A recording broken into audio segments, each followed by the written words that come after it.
Je voudrais du soleil vert, des dentelles et des théâtres, des photos de bord de mer, dans mon jardin d'hiver. Je voudrais de la lumière, comme en Nouvelle-Angleterre. Je veux changer d'atmosphère, dans mon jardin d'hiver. Ma fleur sous la pluie de novembre, tes mains qui courent, je n'en peux plus de t'attendre. Les années passent, il est loin, là je tombe. Nul ne peut nous entendre. Je voudrais du Fred Astaire, revoir un latte. Hi, Melissa. Well, President Trump's so-called fixer has been silent for months, as we know, refusing to talk about the FBI raid of his properties. But his silence ended this weekend inside a New York hotel room where he sat down with ABC's George Stephanopoulos, as you mentioned. He talked off camera for about 45 minutes, and they got to a lot. And one of the big topics, Cohen's loyalty to the president, something that he has consistently stood his ground on in the past, even telling people he would take a bullet to protect his longtime former client. But here is what Cohen told Stephanopoulos Saturday. One of the big questions I asked him is, what will you do if prosecutors come to you and offer you leniency in return for information on President Trump? Now, he said he wanted to respect the process, didn't get into specifics, but he added this, and he added this with emphasis. My wife, my daughter, and my son have my first loyalty and always will. I put family and country first.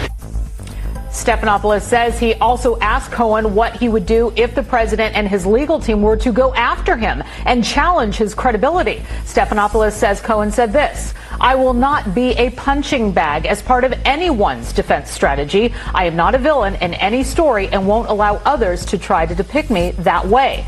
And then there was the $130,000 question. What about that big payment he made to Stephanie Clifford or Stormy Daniels? When Cohen was asked if President Trump knew about the payment he made to keep Daniels quiet about this alleged sexual encounter she claims she had with Mr. Trump in 2006, he told Stephanopoulos, I want to answer. One day I will answer, he said, but for now I can't comment further on advice of my counsel.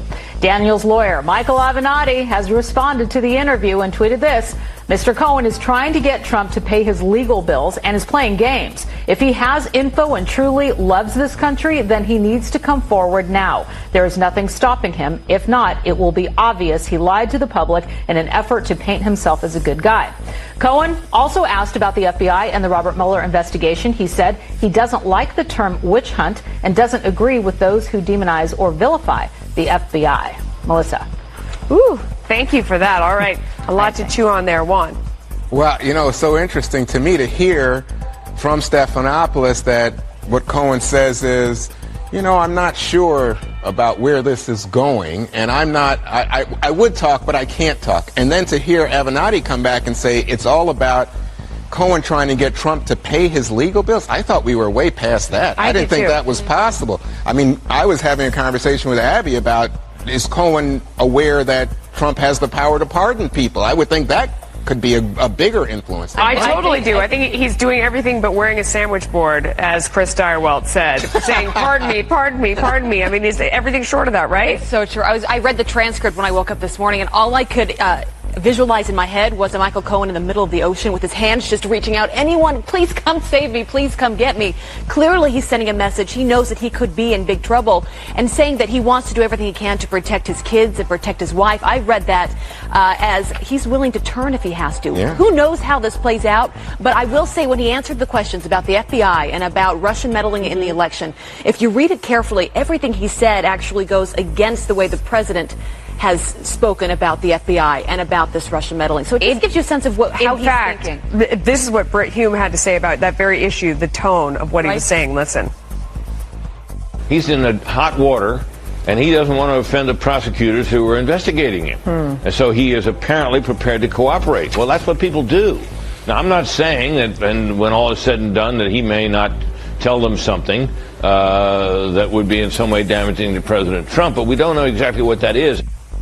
So he seems to be creating some daylight between himself and the decision makers on whether or not who's going to pull him out of the drown in the ocean. Right. Or will he go under? We just don't or know. who's going to relieve him of the sandwich board and just go ahead and buy a whole smorgasbord of it. But certainly where we are right now is if he knows something that is so important and yet he's willing to kind of taunt the president by seeming to go against him, what does that say about this person as a witness? I mean, it gets difficult to even kind of see him as credible at this point. Well, I think it gets... I don't know what he knows, but just based on the way he's acting. Well, I think it gets difficult, period, when you're facing enormous legal bills that are essentially going to sink your I agree family with Juan. in I the think it's bigger than the bills. I don't. I mean, you look at Michael Flynn named his family as part of the reason why he decided to plead guilty to the FBI with you don't think a pardon helps? A perjury. Well, I mean, sure, but I think a lot of these guys. Remember, Michael Caputo, one of the Trump aides, told the congressional investigators basically to go to HE double hockey sticks because his family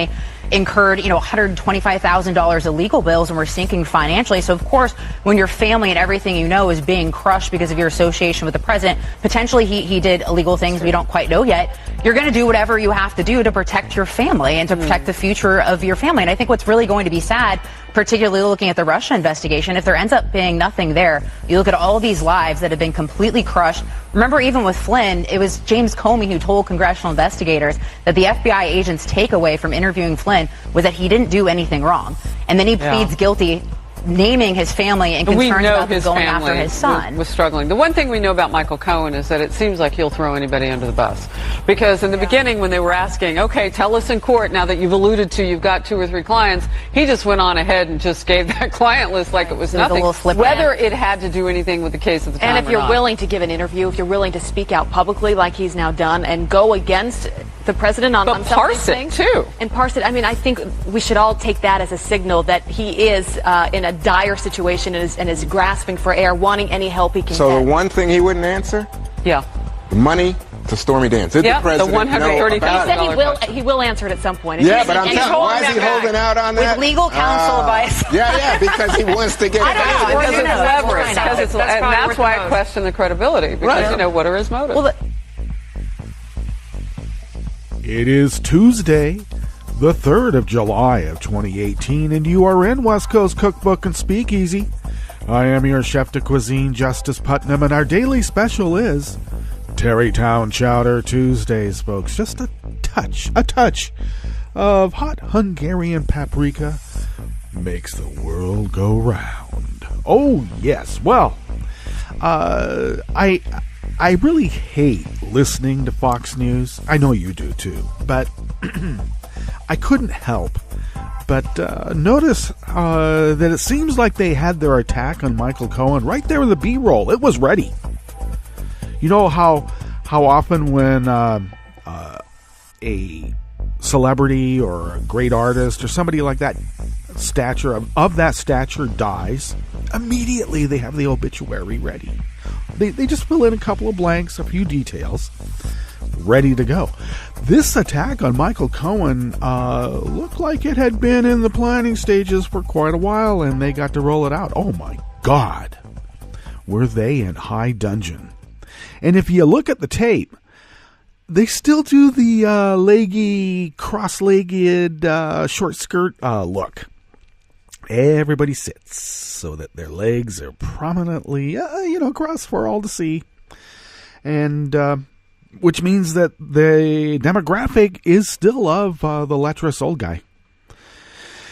Ooh, which brings to mind this article about why red state folk just love Trump in spite of all of his messy personal life, is because they share the same sexism that he does. In fact, they revel in it.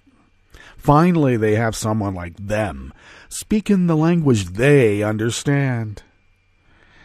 Yeah, and here I thought government was supposed to lift us up, not bring us down into the morass of the lowest common denominator. And there's nothing common, but there is a denominator there. Oh, my God. Well, what's on the rest of the menu today? Because there's so much news, I had to cut it off. And maybe I might be bringing some things that might slip right under the radar. You know, I was considering talking about Trump ruling, we'll say he ruled, that he will not lower the flag for the 5 murdered journalists at the Capitol Gazette. Because, well, I mean, they are the enemy of the people. And did you read that manifesto they wrote? Yeah, they're going to tell the truth? They are the enemy of the people, aren't they? And they deserve no recognition in their time of grief. Yeah, I think that says and speaks volumes. I got to keep my cliches right. It's still early in the morning for me. I need to get more coffee, and there's a minimum daily requirement. It's a nutrient our body lacks, and we need to replenish it every day. Okay, well, like I said, what's on the rest of the menu? Well, a federal judge ruled that Detroit children have no fundamental right to literacy, which means that no kid has that fundamental. Nobody. It'd be nice. He said it would be nice, but there's no fundamental right. I always thought that public good aspect was supposed to have maybe under that umbrella, that aegis. But maybe that's too nuanced for the new Federalist Society type judge. Rhode Island sued several major oil companies over climate change, and scores of like minor ones too. And Americans are not as divided or conservative on immigration as you might think. They want you to think that we are. They want you to think that we're just totally concerned about, there's massive crime on the border. MS-13's just pouring in and beheading people right and left and right, up and down. Oh, my God. And people in the border town saying, God, I wish we had MS-13. At least we'd have some business.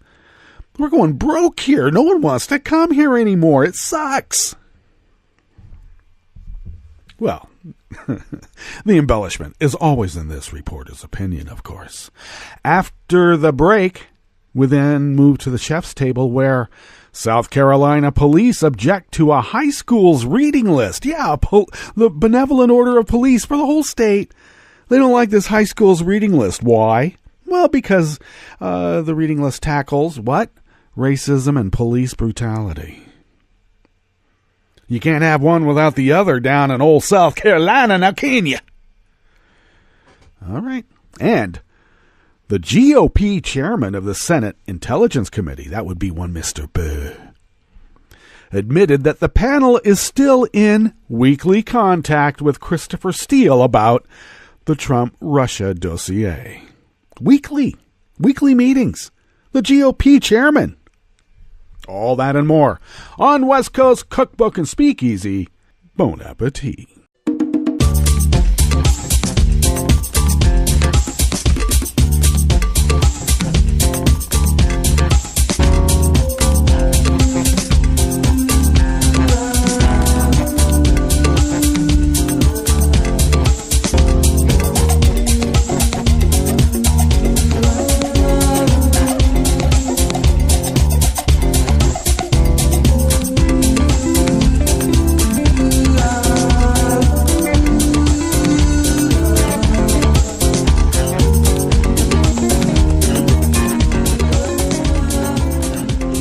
Go to the bottom of our homepage at netrootsradio.com. You'll notice the chat room link at the rightish of the page, monitored by our roaring girl, Kelly Lincoln.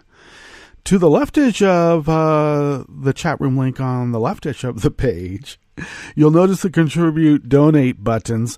I should tell you that right now, they may be broken and not really going to where they should be going, and that will be fixed right away. So we'll be making new entreaties for those of you who have been contributing on a rotating basis to re-up. I think that's how it'll work. All right. So sorry about that, but that's the way that goes. But we are unable to do this without you. And Resistance Radio pays their bills, unlike, those who are able to get jobs in the White House. Because the boss, he doesn't pay his bills either. The boss. All right. You can follow Netroots Radio on Twitter at Netroots Radio. How easy is that? That's taken care of by Tom, and he does it rather deftly, too, I might add. You can also follow or do whatever. Like Netroots Radio on Facebook. I'm supposed to take care of that. Facebook takes care of itself. But there's some little tidbits. If you need some links to get to places, that's the place to go. And I should also add that you can follow me on Twitter at Justice Putnam. I post the show notes and links on Daily Co's at my diary there, and I'm on Daily Co's as Justice Putnam. And follow West Coast Cookbook and Speakeasy on Twitter at Cookbook West. And I guess we're on Facebook too, so I guess we have to. You have to have a page now to be able to get auto shares for the podcasts and all that. And podcasts of the show can be had by way of iTunes, Stitcher, Spreaker, TuneIn, etc., etc., etc. Okay. So, a federal judge rules that Detroit children, and I suppose by extension because everything has precedent here. I mean, especially when they want it. Right? When they don't want precedent, this installation of a president at this particular point in time, it only applies to this point in time. Yeah, how long did that last? And so when they don't want precedent, they don't get it. But when they do, they will hold on to that precedent as if it was original intent from, I don't know, before the Big Bang. Which, I don't know, that's a metaphysical question we'll have to discuss at a later date. Because we're in the temporal world right now, okay? This first article is out of Raw Story by David Edwards. A federal judge said that children have no fundamental right to learn to read and write in the United States. Because if they do, then they'll become productive American citizens and vote. If you're illiterate, it'll be harder to vote, won't it? I mean, it's already hard to vote now. And people are barely literate. They're totally illiterate. In a 40-page opinion, because he knows how to read and write, U.S. District Judge Stephen Murphy III. Stephen, I think you need to drop the third and live on your own. Okay? Come on, you little slacker. Well, Stephen Miller III ruled against. Oh, I'm sorry, Stephen Murphy. I get these demagogic. I don't know. It's part of a clique. Stephen Murphy, Stephen Miller. Well, this is Stephen Murphy III. Ruled against Detroit students who wanted to hold state officials accountable for what their attorney said were systemic failures in teaching literacy. Now, the judge acknowledged in his opinion that illiteracy is damaging to people and society. Plainly, literacy, the judge noted, and the opportunity to obtain it is of incalculable importance. As plaintiffs point out, Murphy wrote, voting, participating meaningfully in civic life, and accessing justice require some measure of literacy. And so, therefore, in this reporter's opinion, Murphy III decided we can't have that, especially with these black and brown people. Can you imagine if women and the colored start getting educated? Do you know how bad the world will become then? Yeah. However, Murphy argued that impact of illiteracy does not, quote, necessarily make access to literacy a fundamental right. I'm shocked, Detroit Federation of Teachers President Ivy Bailey told the Detroit Free Press. The message that it sends is that education is not important. And it sends the message that we don't care if you're illiterate or not. Well, I would say you can't really have two negatives in the same sentence, but I know what we're getting at here. Okay. All right. Well, they don't need to do the Lee Atwater coded messages anymore. They can just come right out and say, yeah, you people have no right to literacy because, and he said it right there, it's of incalculable importance. They'll be voting, participating in civic life, and accessing justice. And look how bad the world is now.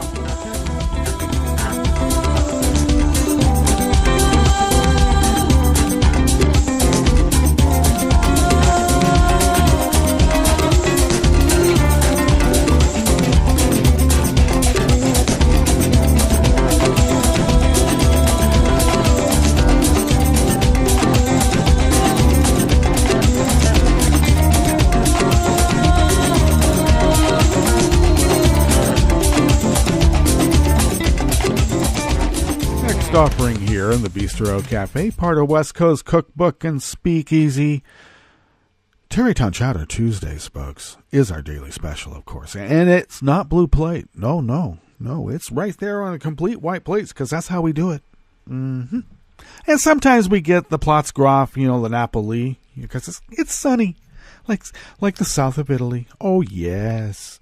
Okay, so this is an article out of Reuters by Nate Raymond, reporting out of Boston, and editing by Bill Burkrot.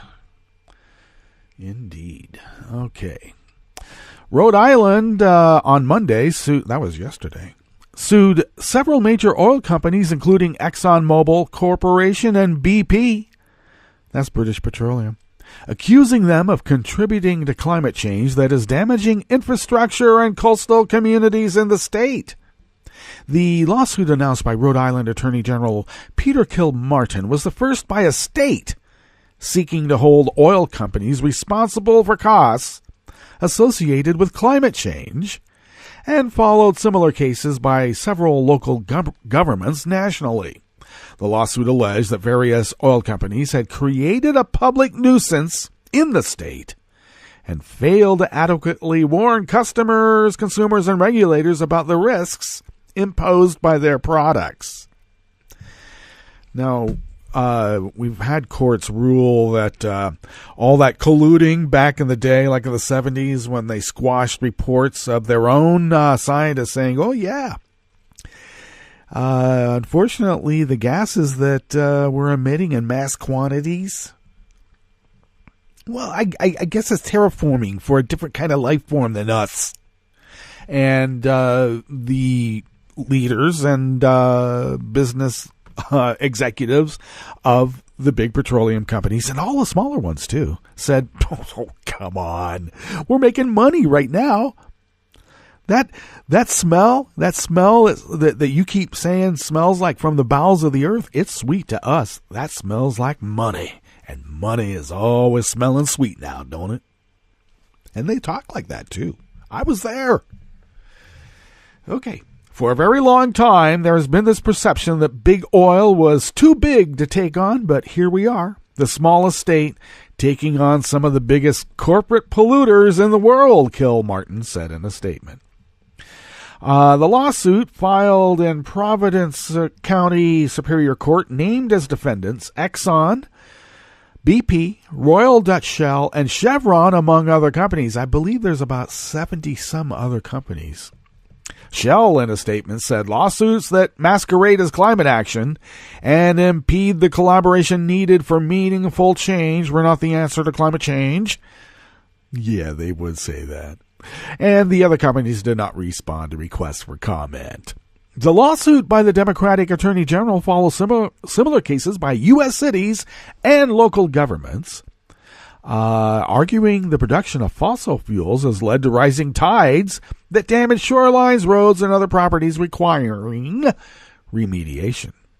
The lawsuit contended the company sought to refute scientific findings regarding how greenhouse gas pollution was causing climate change and failed to prevent the harm that would result from consumers using fossil fuel products.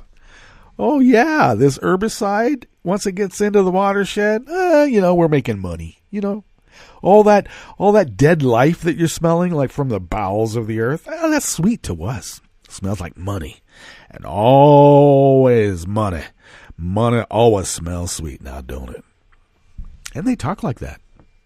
Kilmartin is seeking to force the companies to pay for damages associated with climate change, citing the costs taxpayers were incurring to repair roads and bridges and rebuild coastal structures. And the big oil companies will say, yeah, but we got Domino's patching holes out in the pavement now. Don't you worry. I mean, look, their crusts are binding somewhere.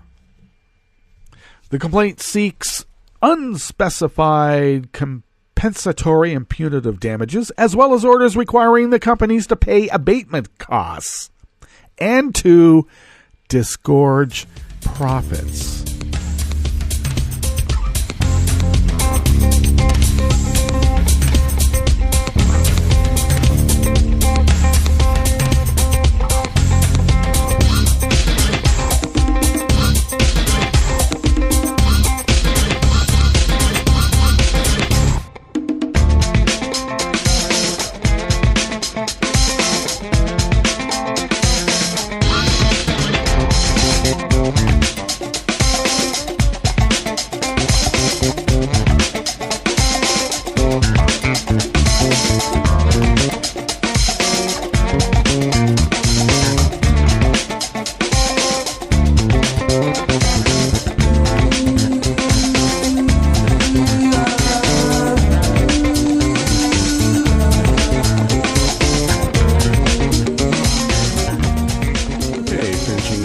Bistro Cafe, part of West Coast Cookbook and Speakeasy, is an article out of The Conversation by Professor of Political Science at Tufts University, Deborah Schildkraut.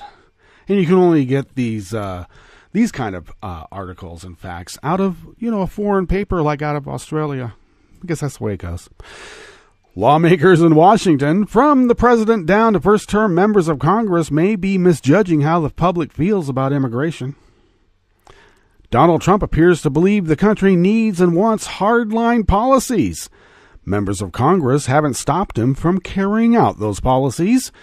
Do the American people really support them? It turns out that government officials who think the majority of Americans want hardline immigration policies are wrong.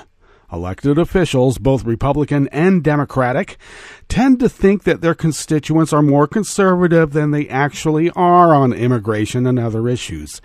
They really wish that we were, but we're not, because we've been evolving. We became, what was that judge's decision? We became literate. And that's why education has to be destroyed, isn't it true? Well, so we're not as conservative and divided. Moreover, recent research suggests that Republican constituents have been more likely to contact their elected officials than Democratic constituents. Yet, the professor's research on public opinion about immigration and that of other social scientists shows that the American public is supportive of more welcoming immigration policies. Welcoming policies might include a pathway to citizenship for undocumented immigrants, accepting more asylum claims, or allowing the use of multiple languages in public spaces. And most Americans support a path to citizenship. The professor here says that she's a scholar of public opinion about immigration and national identity, and she has studied how people from a variety of backgrounds feel about immigration-driven diversity in the U.S.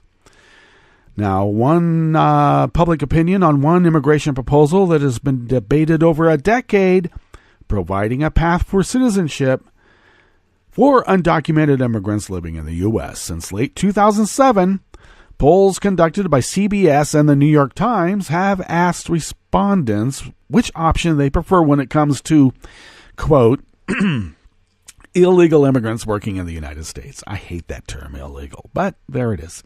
The options include allow them to stay in their jobs and eventually apply for U.S. citizenship, allow them to stay only as guest workers but not apply for citizenship, or require them to leave their jobs in the country.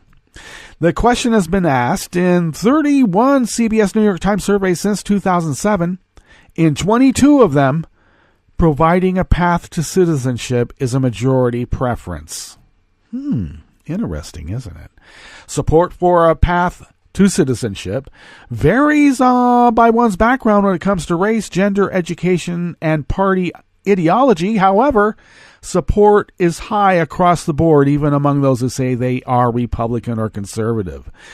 It's funny, though, the only group that actually didn't like the idea of diversity and path to citizenship, the only conservative whites were happier, less angry, less sad, and felt more at home in response to restrictive treatment. Oh yeah, my country is great when we can prevent a lot of people from being able to ever have equal protection and due process, even though it doesn't matter whether you're a citizen or not to have that. Well, let's get to our break, and we'll come back, go through weather from around the world, and then we'll finish up with the stories that we've curated for you today. You are listening to West Coast Cookbook and Speakeasy, and we will be right back. You are listening to netrootsradio.com. Please hang up and try again.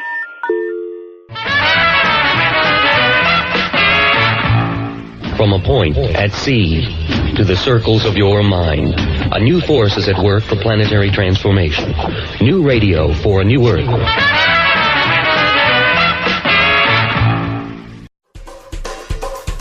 This is Scientific American's 60-Second Science. I'm Christopher Intagliata. Tally up all your regular spots, places you visit on a weekly basis, like restaurants, markets, parks, and what do you get? A new study says that most of us limit our hangouts to some 25 places. So every time we adopt a new place, somehow, we abandon another one. And this is how we reshape our routines. Andrea Baronchelli, a physicist at City University of London. So we are actually boring at any point in time. However, over the course of the time, we change the set of places we are boring in. Baronchelli and his team analyzed the movements of nearly 40,000 people worldwide, using mostly anonymized location data from the Sony LifeLog app. And they found that regardless of age or gender or geographic location, as users explored new places, they maintained a steady diet of about 25 regular haunts. I think this is really a deep property of us as humans, of the way we balance this tension between exploration and exploitation. The researchers did see a link between how active study subjects were socially and the number of spots they frequented. People who were more active had a slightly higher number of regular spots. The scientists estimated social activity by phone calls, texts, and Facebook interactions. And that finding suggests that our friends could ramp up our exploratory behavior. The results are in the journal Nature Human Behavior. The researchers themselves admit that their lunch routine is in keeping with their discovery. Every day we say we should try something else, and then we say, yeah, maybe tomorrow. Thanks for listening. For Scientific American's 60-Second Science, I'm Christopher Intagliata. This program is presented by the Centers for Disease Control and Prevention. Pools, water parks, and other recreational water venues are popular places to relax and stay cool, but they can be sources of serious illness. Since 2000, nearly 500 outbreaks have been reported at recreational water venues in the U.S., resulting in over 27,000 illnesses and 8 deaths. Most were caused by parasites, bacteria, viruses, or certain chemicals in the water. Parents with young children who have diarrhea should not allow their children to swim or play in the water. In addition, bathers should check the inspection scores of pools and water parks and can conduct mini inspections using test strips before getting in the water. A few simple precautions can allow you to share the fun, not the germs. Thank you for joining us on A Minute of Health with CDC. For the most accurate health information, visit cdc.gov or call 1-800-CDC-INFO. Welcome to 60 Second Civics, the daily podcast of the Center for Civic Education. I'm Mark Gage. Today we begin a brief series on Abraham Lincoln, the 16th President of the United States. Abraham Lincoln is a symbol of democracy. His stirring story of hard-won achievements occupies a primary place in America's heritage. Lincoln's story began in Kentucky on February 12, 1809. Born in a crude one-room log cabin, Abraham was the second child of Thomas and Nancy Hanks Lincoln. His parents were typical pioneers who had traveled west from Virginia to seek opportunity on the frontier. In the fall of 1816, when Abraham was 7 years old, his family moved north across the Ohio River to acquire 160 acres of land in the wilderness of southern Indiana. Abraham's mother died in 1817, and his father married Sarah Bush Johnston, a widow from Kentucky who nurtured her stepson's ambition. Although his formal education was sporadic and limited, amounting to less than 1 year of school, Abraham acquired an abiding love of reading. Many years later, he wrote, "A capacity and taste for reading gives access to whatever has been discovered by others." Lincoln's lifelong commitment to learning was his key to self-improvement. That's all for today's podcast. 60 Second Civics, where civic education only takes a minute.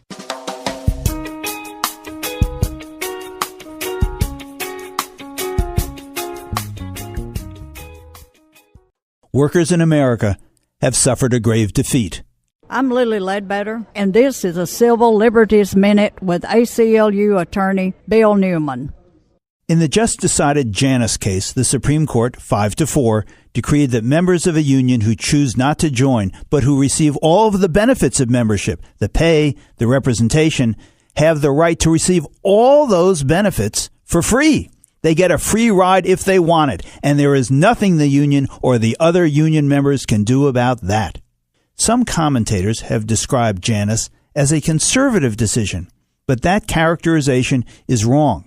Conservative, in the lexicon and tradition of courts, means respect for and adherence to previous decisions. It's called stare decisis, and it's a venerable legal principle. The Janus decision is not conservative. It throws out stare decisis. It overrules an over 40-year-old case that has been affirmed in the years since, a decision that was unanimous when it was made in 1977. What has changed is not the law. What has changed is the composition of the court. The Janus case erases a significant part of the power of the collective voice of public sector workers. With this decision, workers have suffered a grave defeat. There's just no way around that conclusion. The Civil Liberties Minute is made possible by the ACLU because freedom can't protect itself. You can help stop the Trump agenda in its tracks. Make sure you're registered to vote. Go to rockthevote.org. And on November 6th, vote for Democrats up and down the ticket. This message, a public service from all the fine people of netrootsradio.com. This is Solidarity News on Radio Labour. This is a Radio Labour report recorded on Tuesday, July 3rd, 2018. I'm Mark Belanger. Zimbabwe, a nation of 16 million people in southern Africa, may be headed towards increased military control, according to Labour leaders. The country, which gained independence from Britain in 1980, was ruled by Prime Minister Robert Mugabe until he resigned in 2017. I talked to Vimbai Zinyama about the situation in Zimbabwe. Ms. Zinyama is head of parliamentary affairs and external relations for the Zimbabwe Congress of Trade Unions. The ZCTU represents about 400,000 workers in the country. It has been lobbying for many years to have improvements made to the nation's labor laws. I asked Ms. Zinyama to describe the problems related to Zimbabwe's labor laws. The labor laws in Zimbabwe have been the bone of contention even pre-independence, because the issue was the deficits within the labor relations, which caused a lot of the people of Zimbabwe to go out and fight.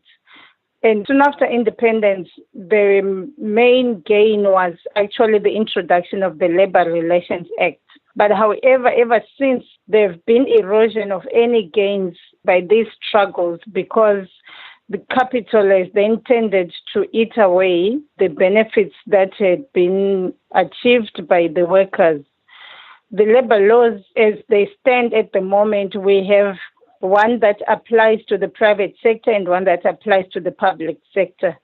So to that effect, it means that there are benefits that apply to the private sector that do not apply to the public sector. We've always called for harmonization of the labor laws to that effect. Then there are the core standards within the ILO, which also are a requirement for decent work to prevail. And these core conventions have always been flouted by the government. Has the removal of Robert Mugabe improved the situation for labor unions in Zimbabwe? No, I do not think that would be anything anyone can say at the moment, because the situation in Zimbabwe is that we are slowly turning into a military state, and that in itself does not correlate very well with the aspirations of democracy and good governance, which the trade unions are always up for. We have written several letters to the incumbent, the current president of Zimbabwe, who has taken over from Mugabe, and we have not got any responses as yet. What we perceive possibly is that the situation is going to get worse with the militarization efforts. A lot of the departments have presence of the army, which may either be visible or invisible. It will mean that the space for negotiation and proper policy dialogue or social dialogue will be closed. As a labor leader in Zimbabwe, are you optimistic or pessimistic about the future of the country? I'm optimistic in that if there is enough pressure that is maintained on principled grounds, then things may turn out differently during and after elections. Our only fear is that if the international community and all the other friends of Zimbabweans start to think that, there's a change and things have got better, then everybody loses track and focus on what are the real issues. And that's it. International labor news you can use. You can find more labor news on our website at www.radiolabor.net. Follow us on Twitter at Radio Labor. I'm Mark Boulanger. Thank you for listening. And remember, it's all about global solidarity.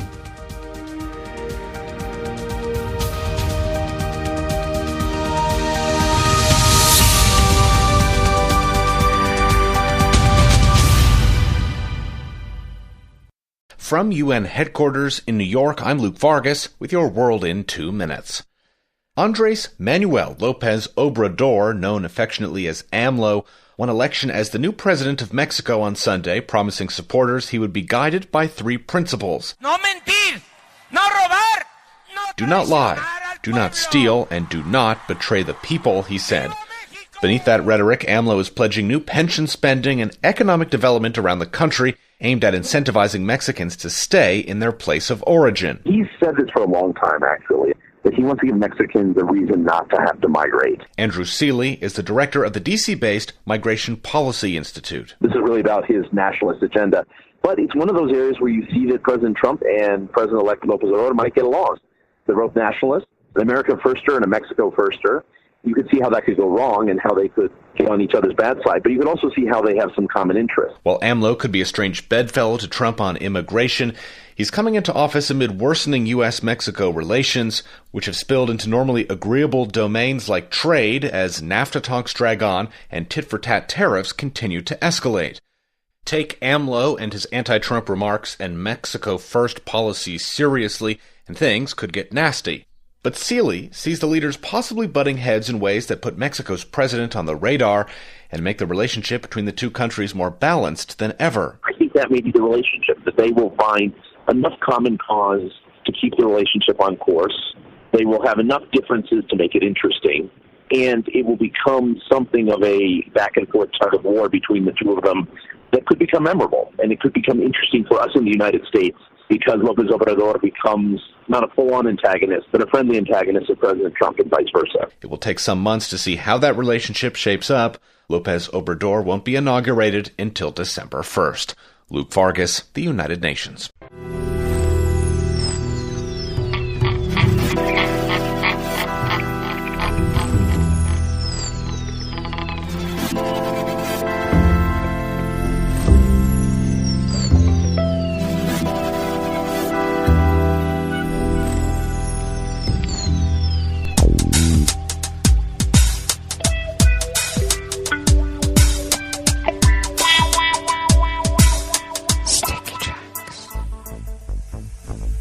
Thank you for accompanying us here to the chef's table of West Coast Cookbook and Speakeasy, Tarrytown Chowder Tuesdays. That's right. Just a little hint, a touch, just a touch of hot Hungarian paprika. I told you it makes the world go round. It does. You can use a little bit more, too, than just a dash. Use a couple of dashes, if you dare. All right. Well, let's begin weather from around the world, and we always begin weather from around the world along the banks of the Rogue River in the Rogue River Valley of southern Oregon on the west coast of the continental United States of America, where it is currently 54 degrees. We're going to go to a high of about 86, 87, so a tad warmer than what we were yesterday. And tomorrow, though, we're going to go up to the low to mid-90s, which means it might be hotter than the mid-90s. Yee! Well, I think that we've learned how to manage the heat here. We get snow, and we get heat. That's right. Okay, so that's fine. We'll live with that. Winds currently are out of the southwest at about 1 mile per hour. Of course, they will be picking up in just a few hours and will be shifting out of the north at 5 to 10 miles per hour. And then later on this evening, they'll continue, of course, at their 5 to 10 mile per hour clip, but out of the north-northwest. Yes, so we are currently, grass pollen remains high. The air quality index is 9 parts per million, which is pretty damn good. And unfortunately, of course, we do have a daytime UV index of 9, which is very high. So I've been telling you, it's a broken record. Take care if you're in that range or even below that range. Be careful. High pressure dominates at 30.06 inches. Visibility is currently at 9 miles, and dry conditions will continue. Humidity is at 68%, and will be dropping below that as the day wears on. That's right. Okay, weather from around the world is brought to you by people's personal weather stations that they purchased. These people planted these purchased personal weather stations somewhere on their property, and these people positively live around the world. Alrighty. London right now is 78 degrees and sunny. Paris is 85 degrees and sunny with a heat advisory. So take care if you're there. That means it may be a bit starting to get humid, maybe. I know. Well, August is the worst. Rome is 84 and partly cloudy. Kiev is 68 and fair. Kabul is 80 degrees and fair, but with heavy winds. Hong Kong is 83 and mostly cloudy. Tokyo is 79 and partly cloudy with, thunder and lightning advisory, so take care there. Sydney, Australia is 52 degrees and partly cloudy. San Francisco, California is 54 degrees and mostly cloudy with small craft advisory offshore and on the bay. And New York is with their own heat advisory for today. They are currently 87 degrees Fahrenheit and sunny, and they're going to get hotter And that is weather from around the world, brought to you by people's personal weather stations that they purchased. These people planted these purchased personal weather stations somewhere on their property. And these people positively live around the world.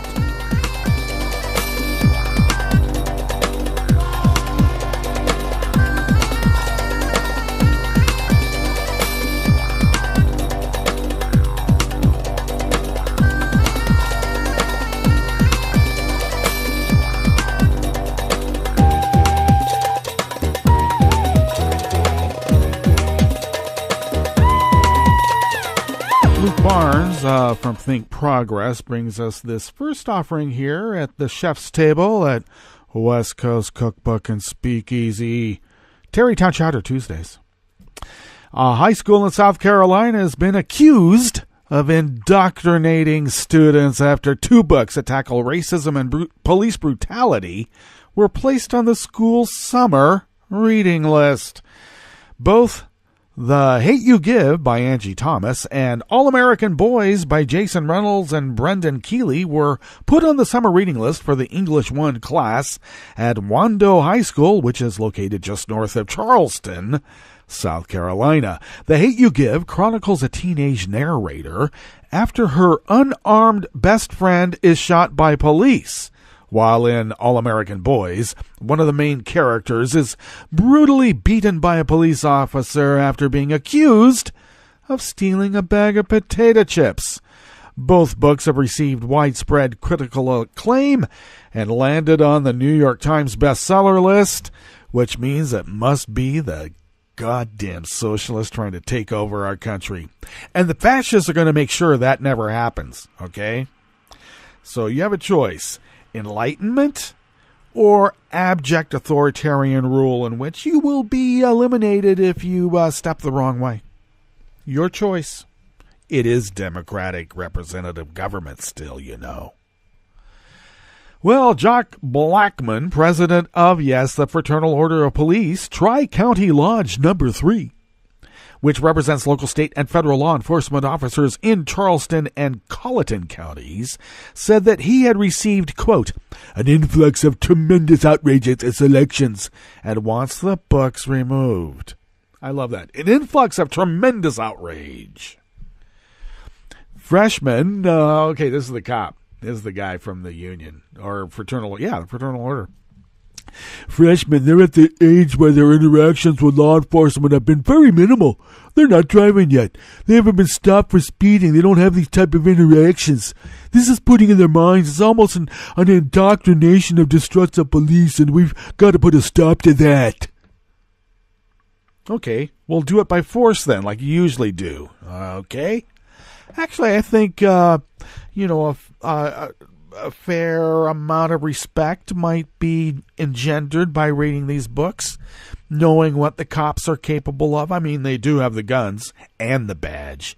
And apparently, since there's a cap on how high their IQ, I know that that's not a great measure of a person's, mental capacity. But let's be clear. There is a cap on how high that is. So they get to make up the laws that goes along. They never heard of the 14th Amendment, usually. They've heard of the second. They know that one pretty good. The students don't even have to read the 2 books in question. They're only required to choose one title from a list of 5, including the sci-fi book 23 Minutes and Going Bovine.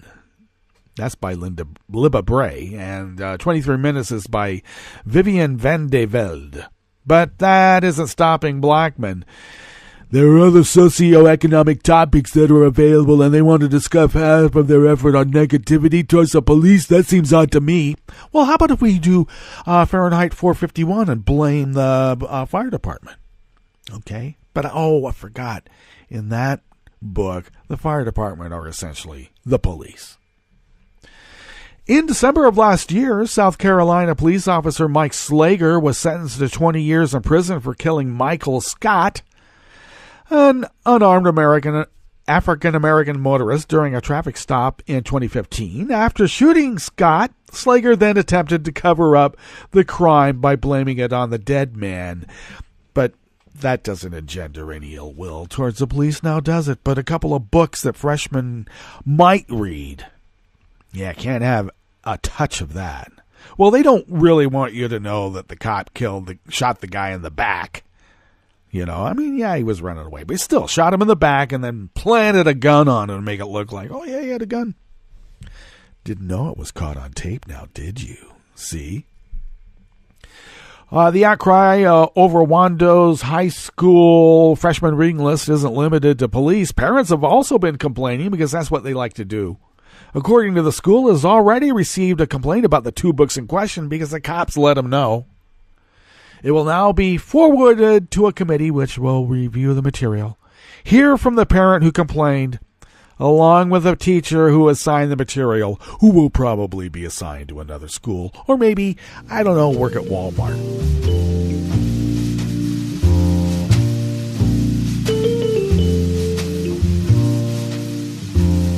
Danser maintenant sous l'été, les pieds nus dans le sable. Danser maintenant et jeter vos ennuis dans les vagues qui dansent. Noor Al-Sabai from Raw Story brings us this last offering here at the Chef's Table at West Coast Cookbook and Speakeasy. Now, mind you, the GOP chairman of the Senate Intel Committee admitted yesterday that the panel is still in weekly contact with Christopher Steele, the author of the explosive Trump dossier, alleging Trump had nefarious ties to the Kremlin. Senator Richard Burr told BuzzFeed News, the first outlet to report on Steele's dossier, that the former British spy has still not appeared before the committee to testify about the dossier. Nevertheless, the committee has had regular contact with Steele's lawyers since at least last October, when Burr said the group had hit a wall in their investigation of the dossier's material. I think that we know a lot more about not just him, but his company and the array of claims that they had and how they operate, Burr said, in reference to Steele's firm, Orbis Business Intelligence. I think this is much more comprehensive than anybody would begin with. During a press conference last October, a rarity, Burr told reporters that he and Senator Mark Warner, the committee's ranking Democrat, offered to meet with Steele privately. Though we have been incredibly enlightened at our ability to rebuild backwards the Steele dossier up to a certain date, getting past that point has been somewhat impossible, the committee chairman said in the press conference. And that was mostly because of interference by toadies, assets, dupes, and idiots within our own GOP Republican Party gumming up the works.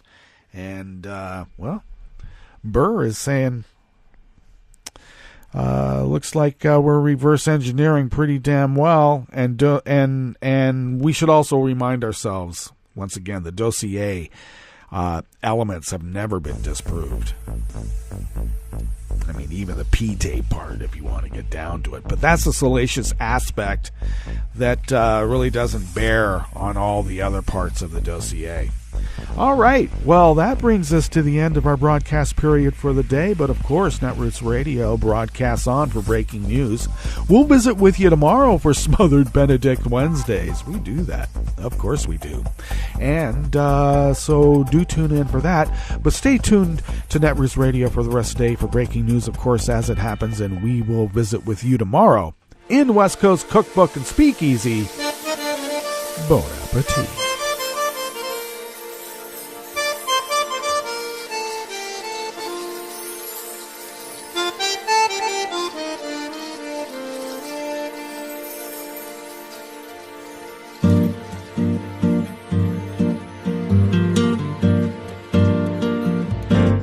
Je voudrais du soleil vert, des dentelles et des théières, des photos de bord de mer, dans mon jardin d'hiver. Je voudrais de la lumière, comme en Nouvelle-Angleterre. Je veux changer d'atmosphère, mon jardin d'hiver. Ma robe à fleurs sous la pluie de novembre. Tes mains qui courent, je n'en peux plus de t'attendre. Les années passent, il est loin, là je tombe. Nul ne peut nous entendre. Je voudrais du Fred Astaire, revoir un latte Goël. Je voudrais toujours te plaire dans mon jardin d'hiver. Je veux déjeuner par terre comme au long de golfe clair, t'embrasser les yeux ouverts dans mon jardin d'hiver. Ma robe à fleurs sous la pluie de novembre. Tes mains qui courent, je n'en peux plus de t'attendre. Les années passent, il est loin, là je tombe. Nul ne peut nous entendre. Ba-da-da-dum-di-da-dum. Ba-da-da-dum-di-da-dum. Ba-da-da-dum-di-da-dum. Dans mon jardin d'hiver. Ba-da-da-dum-di-da-dum. Ba-da-da-dum-di-da-dum. Ba-da-da-dum-di-da-dum. Dans mon jardin d'hiver.